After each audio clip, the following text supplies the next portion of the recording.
Congress party అధికారంలోకి రాకముందు మేము హామీలు ఇస్తాము, ఇవి చేస్తాము అనేసి కొన్ని హామీలు ఇచ్చింది. మరి ఈ అధికారంలోకి వచ్చిన తర్వాత ఆ హామీలు నెరవేర్చలేని పరిస్థితికి వచ్చింది. మరి ఇప్పుడు జనసేన పార్టీ విద్యార్థులకు అండగా నిలబడతాం అనేసి బయటకు వచ్చి మరి ధర్నాలు చేస్తున్నారు. మరి రిలీజ్ చేస్తారనేసి అనుకుంటున్నారా పెండింగ్ లో ఉన్న బిల్లులన్నీ? ముందుగా మీతో మాట్లాడే ముందు నేను ఒక మాట చెప్పాలనుకున్నాను. ఈ దొంగ కాంగ్రెసు రాజన ఒరే రాజన, తెలంగాణ ఆగమాయ రాజన ఒరే రాజన అనే పాట ఏదైతే ఉందో 100% అది కరెక్ట్. ఎందుకనంటే దొంగ కాంగ్రెస్ పాలనలో ఏ విధంగా ఉంటది అనేది మనం గతంలో చూసినాము, మళ్ళీ ఇప్పుడు కూడా చూస్తున్నాము.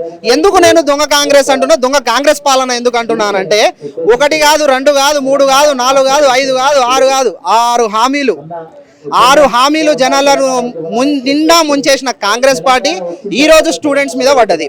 ఈ రోజు స్టూడెంట్స్ మీద ఫీజు బకాయిలు చెల్లించలేక ఎంతో మంది యువత 14 లక్షల మంది యువత ఈరోజు ఆగమయ్యే పరిస్థితి తీసుకొచ్చిన కారణం ఎవరు అని అంటే ఈ దొంగ కాంగ్రెస్ పాలన, ఈ దొంగ రేవంత్ రెడ్డి, ఈ దొంగ కాంగ్రెస్ పాలన. నేను ఎందుకు పర్టికులర్గా చెప్తున్నానంటే మాటలతోటి కోటలు కట్టే రేవంత్ రెడ్డికి ఈరోజు నేను ఒక ముఖ్యమైన ఒక అంశాన్ని నేను చెప్పాలనుకున్నా.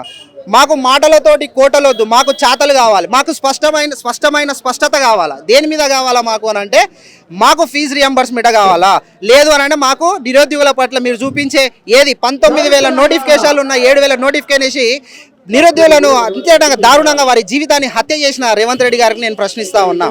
ఇంకోటి, ఈ రోజు ఇక్కడ మీ మీటింగ్ జనసేన పార్టీ నుంచి మీటింగ్ పెడుతుంది దేనికంటే బకాయిలు ఎప్పుడు చెల్లిస్తారు, ఇన్ని రోజులు ఎందుకు పెండింగ్ పెట్టుకుంటున్నారు, మీకు కనీస బాధ్యత మూసీ సుందరీకరణ మీద మీకున్న బాధ్యత స్టూడెంట్ జీవితాల మీద లేవా, స్టూడెంట్ల పట్ల లేవా, వారి ఉన్నత విద్య మీద లేదా?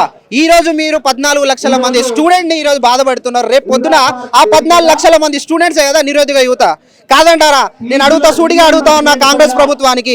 ఈ రోజు మీరు నిరుద్యోగులకు మొండి చేయి చూపించింది కాకుండా 14 లక్షల మంది యువతకు ఫీజులు కట్టలేక ఈ రోజు మీరు వాళ్ళని ఆ పరిస్థితుల్లో వదిలేస్తే రేపు పొద్దున ఇదే 14 లక్షల మంది యువతకు వస్తారు కదా అని చెప్పి నేను అడుగుతా ఉన్నా. ఎందుకు నేను అడుగుతా ఉన్నాను అంటే మీరు ఉత్తుత్త మాటలతోటి కోటలు కట్టే రేవంత్ రెడ్డి గారు మాటలొద్దు, స్పష్టత ఇవ్వండి అని చెప్పి ఖచ్చితంగా అడుగుతా ఉన్నాను. నిధులు లేవు, నియామకాలు లేవు అనేసి చెప్తున్నారు. మరి దీని మీద 100% నీళ్లు లేవు, నిధులు లేదు, నియామకాలు లేవు.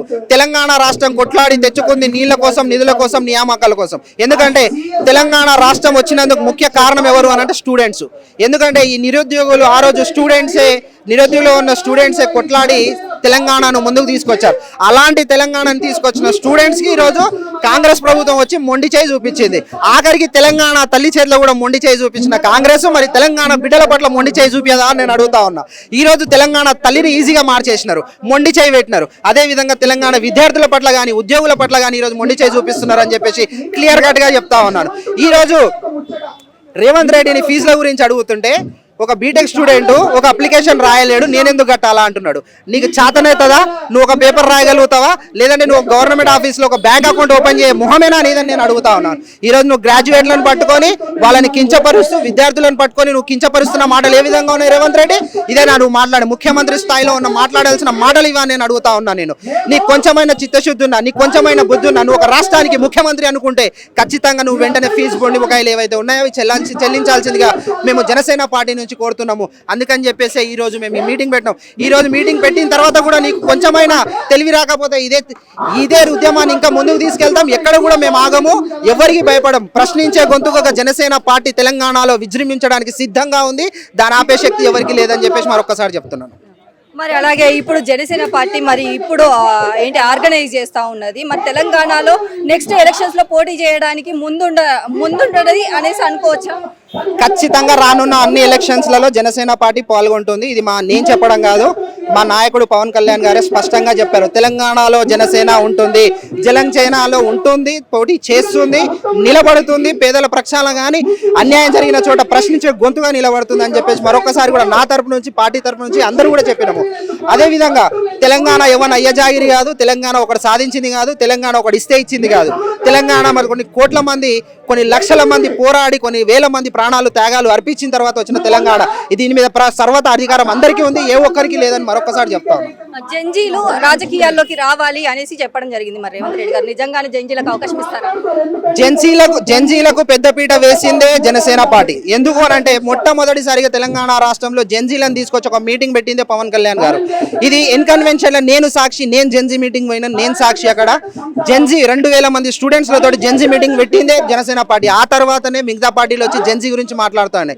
వాళ్ళకు కొంచెమైనా సిగ్గు ఉండాలా. ఎందుకంటే ఇప్పుడు అక్కడ సెంట్రల్లో జెన్జీ ఏదో మీటింగ్ చేస్తే అది మేమే చేసినామని చెప్పుకునే దొంగ కాంగ్రెస్ ఈరోజు మీరే చేస్తున్నామని చెప్పుకుంటారు కదా. అంటే మీ దొంగ పార్టీ సిజేపీ పార్టీ అని అడుగుతా ఉన్నాను. ఈ రోజు స్టూడెంట్స్ తోటి మీరు చేపిస్తున్న దొంగ రాజకీయాలు క్లారిటీగా స్పష్టత మీరే ఇచ్చినారు. మోడీ ఇంటి ముంగడ కూర్చొని నువ్వు నిరాహార దీక్ష చేసినావు, నువ్వు ర్యాలీలో పాల్గొన్న రాహుల్ గాంధీ మరి ఇదే అశోక్ నగర్ లో కూర్చొని ఛాయ్ తాగి నేను ఉద్యోగాలు ఇస్తా అని చెప్పి మాటిచ్చిపోయినావు కదా. మరి ఇక్కడ ఉద్యోగాలు లేవు, ఫీజు రియంబర్స్మెంట్ లేదు, ఏం మొహం పెట్టుకొని నువ్వు ఇప్పుడు మాట్లాడతావు? వస్తావు తెలంగాణకు మళ్ళీ వచ్చి కూర్చుంటావు అశోక్ నగర్ లో? నేను అడుగుతా ఉన్నా, నీకు ఇంత చిత్తశుద్ధి ఉంటే ఖచ్చితంగా నువ్వు మాట్లాడాలా, దీని మీద రెస్పాండ్ కావాలా. తెలంగాణ రాష్ట్రంలో జరుగుతున్న అన్యాయం ఆనాడే కేసీఆర్ ఆనాడే చెప్పిండు. ఏం చెప్పిండు ఆయన? మళ్ళీ కాంగ్రెస్ ప్రభుత్వం వస్తే చెప్పుల లైన్ కట్టుకొని నిలబడాల్సి వస్తుంది అన్నాడు. 100% అయింది అదే మాట.